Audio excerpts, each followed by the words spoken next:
नमस्कार, मैं हूं श्रद्धा। आप देख रहे न्यूज़ 18 मध्य प्रदेश छत्तीसगढ़ बुलेटिन की शुरुआत करेंगे और आपको बता दें कि सियासी बवाल के बाद अब पुरुष नसबंदी के आदेश को वापस ले लिया गया है। इस आदेश के बाद सियासी बवाल मचा था और अब उसके बाद इस आदेश को वापस लिया गया। स्वास्थ्य विभाग ने पुरुष नसबंदी का यह आदेश वापस लिया। आपको बता दें, राष्ट्रीय स्वास्थ्य मिशन के एक आदेश से स्वास्थ्य विभाग के कर्मचारियों की नींद उड़ गई थी। यहाँ राष्ट्रीय स्वास्थ्य मिशन ने नसबंदी को लेकर एक अजीबोगरीब फरमान दिया था और एनएचएम ने एमपी के स्वास्थ्य कार्यकर्ताओं को आदेश दिया था कि 10 पुरुषों की नसबंदी कराओ वरना उनको वीआरएस दे दिया जाएगा, ये कहा था। और इसके बाद बवाल मचा, सियासी बवाल मचा, और जब बवाल मचा तो उसके बाद इस आदेश को वापस ले लिया गया।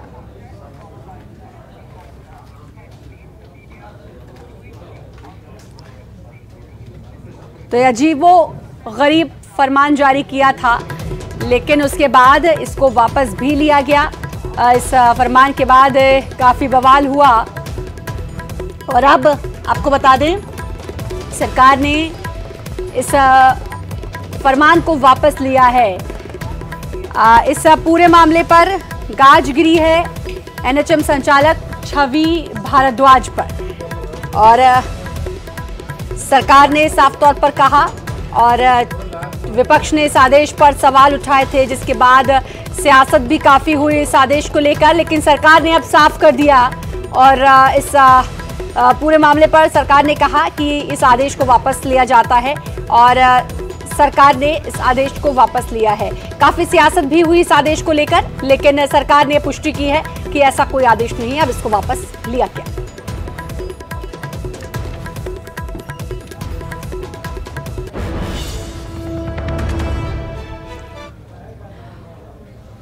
और एक बार फिर से मुख्यमंत्री कमलनाथ ने सर्जिकल स्ट्राइक पर सवाल उठाए हैं। उनका कहना है कि सर्जिकल स्ट्राइक सिर्फ मीडिया में दिखाई दी है, कितने आतंकी मरे, कितनी बिल्डिंगें ध्वस्त हुई, ये कहीं नहीं दिखाई दिया। कि ये मैंने जरूर कहा कि देश को जानकारी होनी चाहिए। ये तो हमारी अगर ऐसी बात हुई है तो देश की जनता को समझ आए। इंदिरा जी ने जब 90,000 पाकिस्तानी फौज के जवान को सरेंडर कराया था, पूरे देश ने देखा, पूरे विश्व ने देखा, पर ये एक सर्जिकल स्ट्राइक भी दिखा दें। हमें बड़ा गर्व है अपने एयरफोर्स पर, बड़े आर्मी पर कि ऐसी घटना हुई, पर ये गर्व हर देशवासी को होना चाहिए जब उसे इसकी जानकारी मिलेगी। बस केवल मीडिया में सर्जिकल स्ट्राइक हो गया, क्या इससे जनता को तसल्ली होगी? किसी ने देखा, किसी ने कोई फोटो देखी है, किसी ने कोई आंकड़े देखे हैं? मैं पूछना चाहता हूँ, कितने लोग मारे गए, कितनी इमारतें गिराई गई, कितने आतंकवादी को मारा? ये सब तो आज कोई ना तो आंकड़े, ना तो फोटो, ना कुछ, केवल मीडिया में इसका शोर। तो मैंने तो ये कहा कि जनता को इसमें किसी को संकोच। तो एक तरफ सर्जिकल स्ट्राइक, तो वहीं दूसरी तरफ आरएसएस प्रमुख मोहन भागवत पर भी मुख्यमंत्री कमलनाथ ने निशाना साधा है और उनको कहा है कि अगर राष्ट्रवाद में उनको नाजी और हिटलर की झलक दिखती है तो पीएम मोदी और अमित शाह से सीएए, एनपीआर और एनआरसी वापस लेने को कहें। वहीं उन्होंने मोहन भागवत को नसीहत देते हुए कहा कि अपने प्रचारकों को कहें कि एक विशेष समुदाय के खिलाफ घृणा ना फैलाएं। अगर वो संविधान में विश्वास रखते हैं तो हिंदू राष्ट्र की मांग ना करें।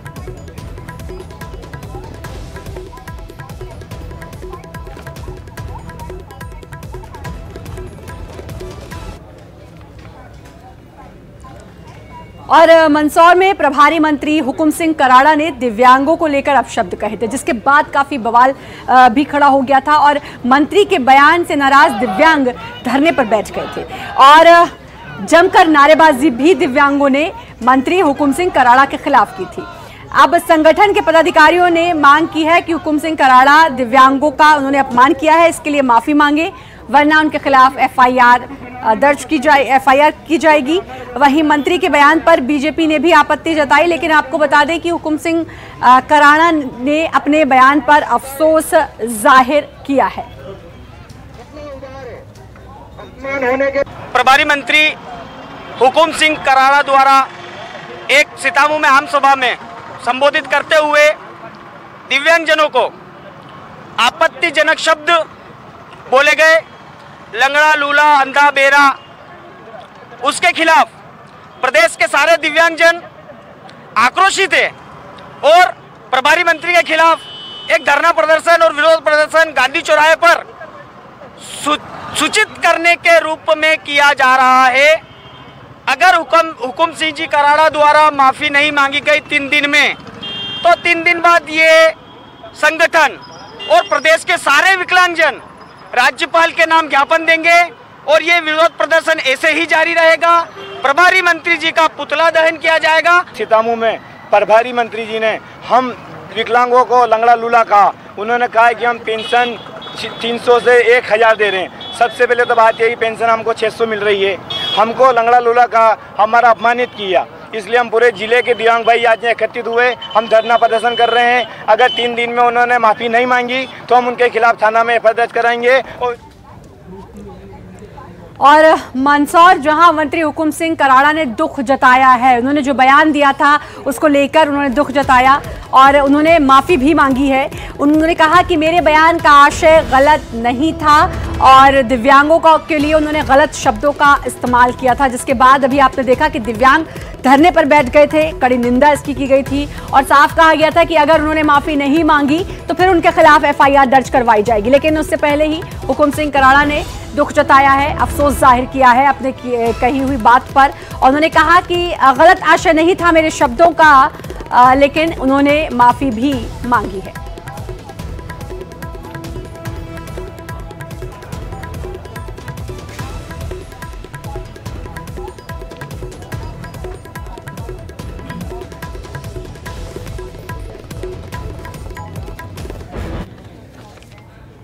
और एमपी कांग्रेस में एक बार फिर से पोस्टर वॉर शुरू हो गई है। आपको बता दें कि इस बार शिवपुरी में ये पोस्टर वॉर शुरू हुई और सिंधिया के समर्थन में कांग्रेस नेता शैलेंद्र टेडिया ने पोस्टर लगवाए, जिसमें अप्रत्यक्ष रूप से सीएम कमलनाथ पर निशाना साधा गया है।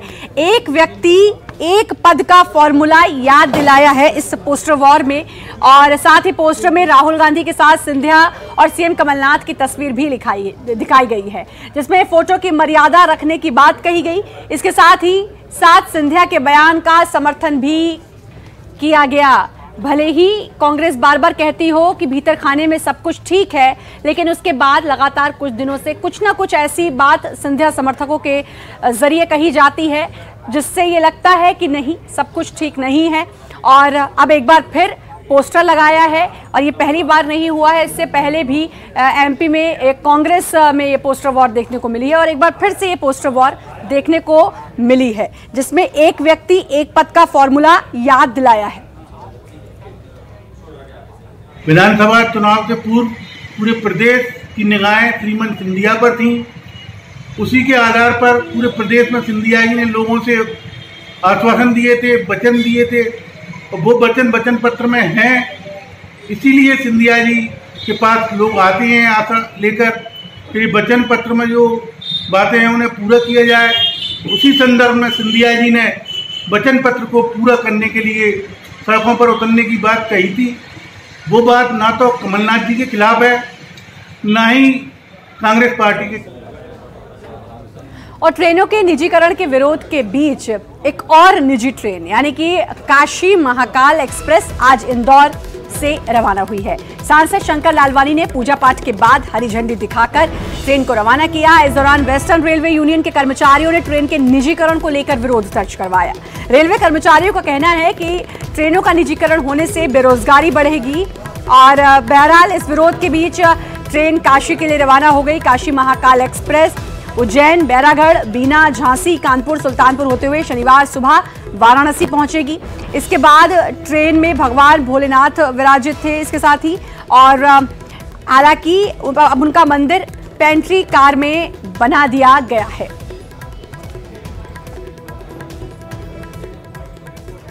हमारा विरोध निजीकरण को लेके है। निजीकरण को लेकर विरोध है। ये सरकार जो है ये 100 साल से ऊपर 150 साल से ऊपर हमारी पुरानी रेल हो गई है। जो 150 साल से इस देश की सेवा कर रही है और इस देश के नागरिकों की सेवा करने के लिए ये रेल बनी है, ना कि प्रॉफिट कमाने के लिए रेल बनी है।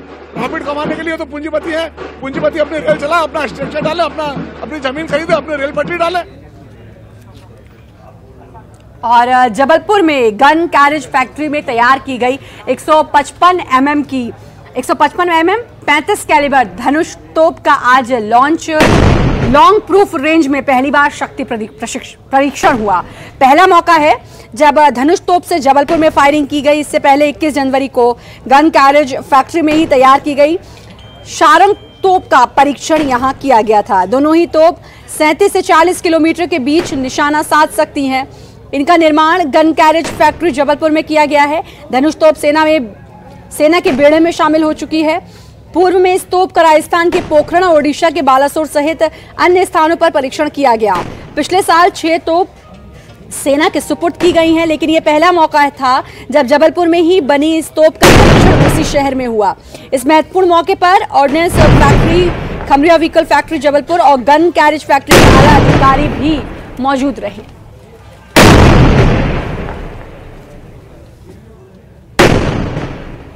ये शुरुआत से ये रेंज यहाँ पर फायरिंग हो रही है गन्स की, लेकिन आज एक इस रेंज और डीजीक्यू के इतिहास के लिए एक बहुत ही बड़ा और महत्वपूर्ण दिन है।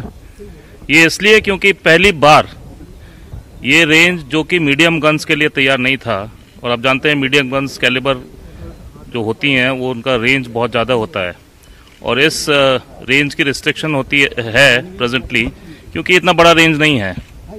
वनस्पत जो बाकी रेंज हैं कंट्री में, जैसे कि TXC बालासोर और CP8RC, और CP8RC दूसरा DGK रेंज है, लेकिन इस रेंज को LPR खमरिया को इस क्षमता पे लाने के लिए कि ये मीडियम गन्स को भी फायर कर सके, इसमें commandant LPR Khamaria brigadier Raut और इनकी पूरी टीम और सहयोग ऑर्डिनेंस फैक्ट्रीज की जो 2 फैक्ट्रीज हैं उनके साथ ये इन्होंने एक ऐसा कार्य कर दिया है जिसमें करोड़ों रुपए का खर्चा बचेगा।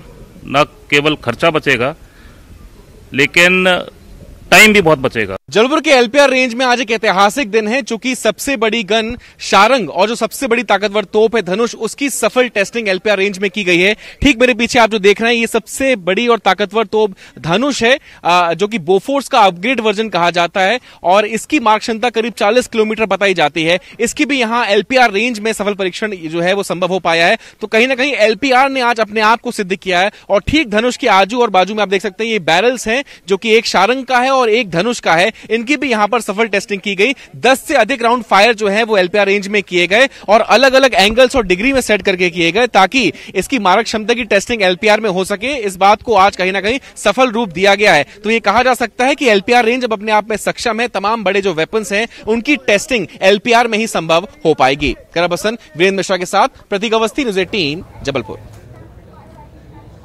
और वक्त एक छोटे से ब्रेक का, जल्द हाजिर।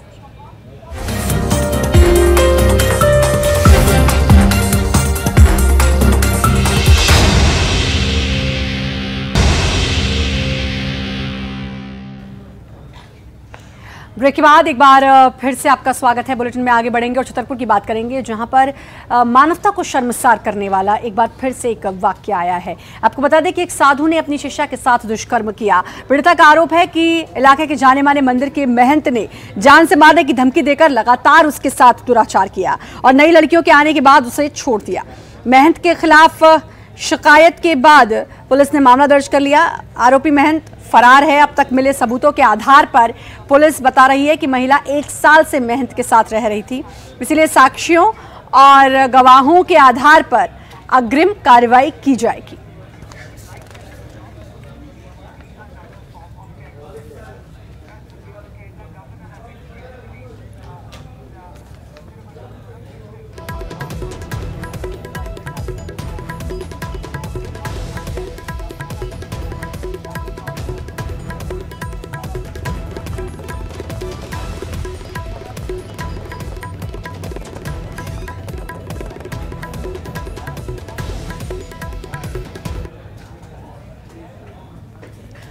छत्तीसगढ़ के जंगलों से होते हुए सिवनी पहुंचे 2 हाथियों ने उत्पात मचाया हुआ है, जिससे अब लोग परेशान हैं। आपको बता दें 3 महीने से सिवनी जिले में ये दोनों हाथी अलग अलग इलाकों में फसलों को नुकसान पहुंचा रहे हैं। इन जंगली हाथियों ने आम लोगों के साथ साथ वन विभाग की नाक में भी दम कर दिया है। पिछले कुछ दिनों से इन हाथियों की लोकेशन नरसिंहपुर जिले की सीमा पर मिल रही है। इन दोनों हाथियों को पकड़ने के लिए वन विभाग ने एक ऑपरेशन चलाने का फैसला किया है। हाथियों को पकड़ने के इस ऑपरेशन में पेंच कान्हा और सीधी टाइगर रिजर्व के अधिकारियों और डॉक्टर्स की टीम बनाई गई। फिलहाल ड्रोन की मदद से इन हाथियों पर नजर रखी जा रही है।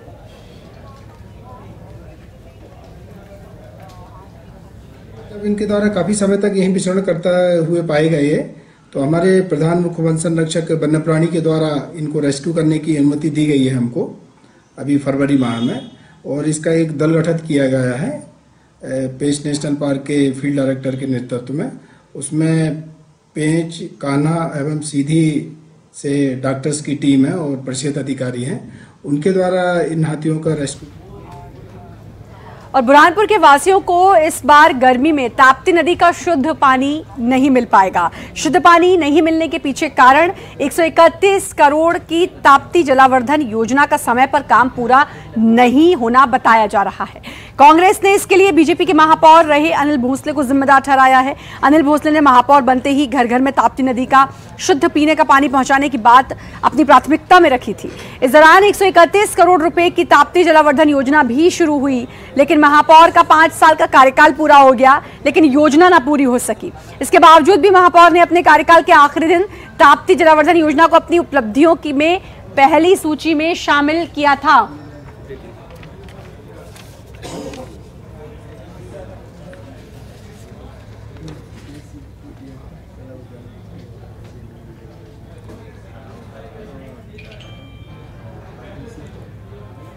और बड़ी खबर छिंदवाड़ा से, तामिया में अब कैबिनेट बैठक होगी। सीएम कमलनाथ ने इसका ऐलान किया है। प्रदेश के दूसरे इलाकों में भी कार्यक्रम होंगे, टूरिज्म के लिए प्रमोट किया जाएगा। तो तामिया में होगी कैबिनेट बैठक।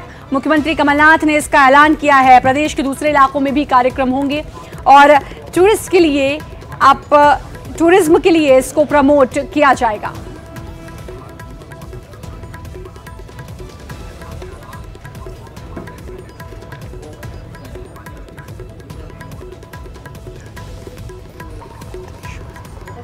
इस पर आप दिलचस्पी राज्य सरकार की ओर से आपकी पूरी सहायता होगी। मैं तो सोच रहा हूं कि यहाँ हम एक कैबिनेट मीटिंग भी करें। और आपको बता दें कि धार के धर्मपुरी में शिवरात्रि के मौके पर एक अस्थायी पुल क्षतिग्रस्त हो गया। ये पुल विल्वामृतेश्वर महादेव मंदिर पहुंचने के लिए बनाया हुआ था, अस्थायी पुल था जो क्षतिग्रस्त हो गया, जिसके चलते हजारों श्रद्धालु महादेव के दर्शन से वंचित रह गए। दरअसल धर्मपुरी का विल्वामृतेश्वर मंदिर नर्मदा के बीच स्थित है। यहां तक पहुंचने के लिए प्रशासन हर साल नर्मदा नदी की छोटी धारा पर एक अस्थायी पुल बनाता है, लेकिन इस बार ओमकारेश्वर बांध से छोड़े गए पानी की वजह से, या जो पानी छोड़े जाने की वजह से यहां पानी पहुंच गया था, जिससे अस्थायी पुल क्षतिग्रस्त हो गया। यही वजह है कि प्रशासन ने सुरक्षा की दृष्टि से मंदिर जाने से लोगों को अब रोक दिया है और लोगों से अपील की जा रही है कि मंदिर तक पानी आ जाने के कारण वो मंदिर तक नहीं जाए।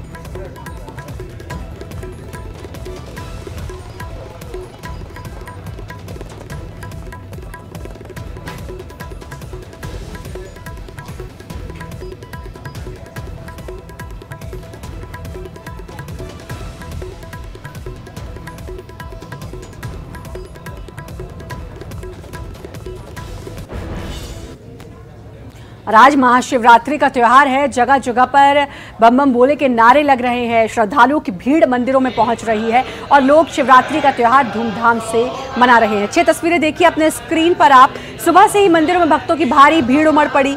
शिव भक्त जल, दूध, बेलपत्र, बिल्वपत्र चढ़ाकर भगवान भोले को मना रहे हैं। शिवरात्रि हिंदू परंपरा के अनुसार एक बहुत बड़ा पर्व है। आज ही के दिन भगवान शिव और माता पार्वती का विवाह हुआ था, ये मान्यता है, और आज के दिन को धूमधाम से शिव भक्त मनाते हैं। मंदसौर, टीकमगढ़, उज्जैन के महाकालेश्वर की तस्वीर, दतिया, सागर, इंदौर की 6 तस्वीरें आपके स्क्रीन पर, जहां पर धूमधाम से शिवरात्रि का त्योहार मनाया गया। और इसके अलावा पूरे भारतवर्ष में आज शिवरात्रि का त्योहार धूमधाम से मनाया जा रहा है।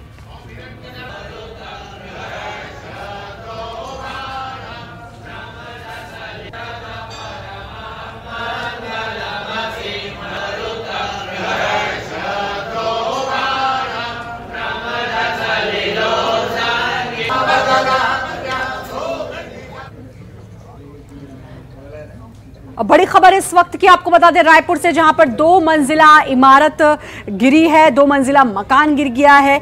मीनू पेट्रोल पंप के पास की यह घटना है, जहां पर 2 मंजिला इमारत गिर गई। खमतराई थाना क्षेत्र का मामला, मकान के बराबर में खुदाई चल रही थी। हादसे का लाइव वीडियो आप देख सकते हैं, तस्वीरें देखिए। मकान गिर गया, इसके बराबर में कंस्ट्रक्शन चल रहा था, खुदाई का काम चल रहा था और भरभराकर ये 2 मंजिला इमारत गिर गई। तस्वीरें देख सकते हैं, लाइव वीडियो है ये मकान गिरने का, और ये 2 मंजिला इमारत अचानक ध्वस्त हो गई। बराबर में कंस्ट्रक्शन चल रहा था, खुदाई का काम चल रहा था और तभी ये 2 मंजिला इमारत गिर गई। मीनू पेट्रोल पंप के पास की ये घटना, खमतराई थाना क्षेत्र का पूरा मामला।